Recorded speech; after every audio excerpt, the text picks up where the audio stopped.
Today I'm working on a last minute Christmas present. I'm making a penguin towel for my son.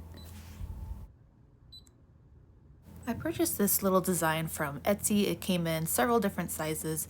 It comes with a PDF of instructions which tell you to hoop up a tearaway stabilizer along with your background fabric. And they had a different approach than what I'm used to. They did the whole outline at the start. So we're gonna get the whole penguin lines here rather than what's usually done is each piece that you're going to work on is stitched out and then you put your fabric down and then it stitches it in place and then it does the whole satin finish. So it's a little bit different here, but I thought that was a really efficient way to go about this. So we get our little penguin out here, and the first outline that was on the screen was his body and his head in the black fabric.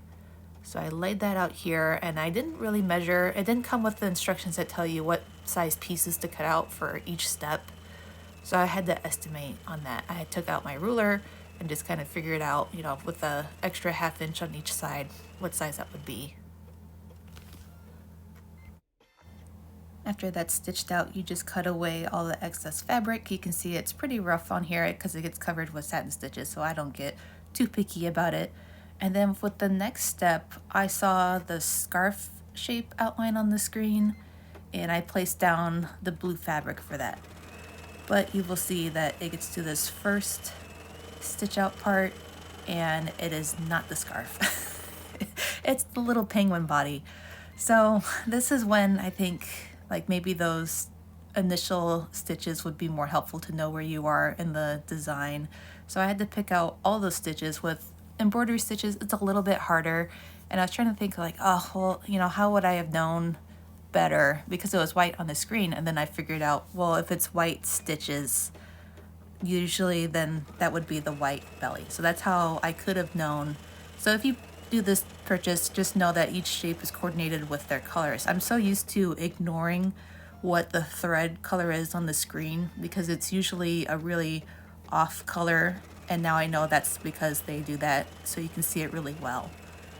So it was just a lesson learned. It was one step I had to redo, and I got my white down and I cut that out, and then I replaced those blue fabrics so you can see it's a little bit chewed up.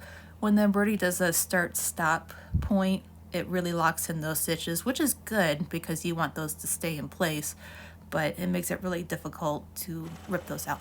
But it's still worth it in the end. This all works out. You just have some little black fluffies around from that thread that I was using. After this, we just cruise along doing our stitch out. We just change out our colors and it'll do satin stitches and fill stitches.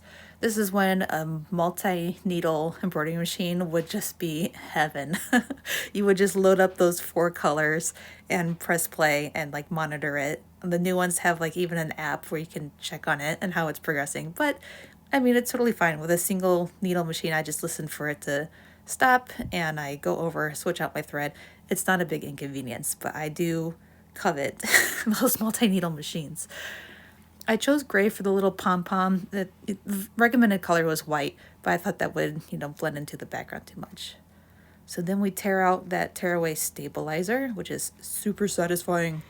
I used an existing dish towel that I had to kind of measure out what size that was going to be, trimmed up my penguin, and attached it on with some decorative stitches. And that is the finished project. I think it turned out so cute and my son's gonna adore it. I already got it wrapped up and it's ready for him on Christmas Day. Okay, so what do you guys think? My son's getting this and a Power Wheels Jeep. Which one do you think he's gonna like more?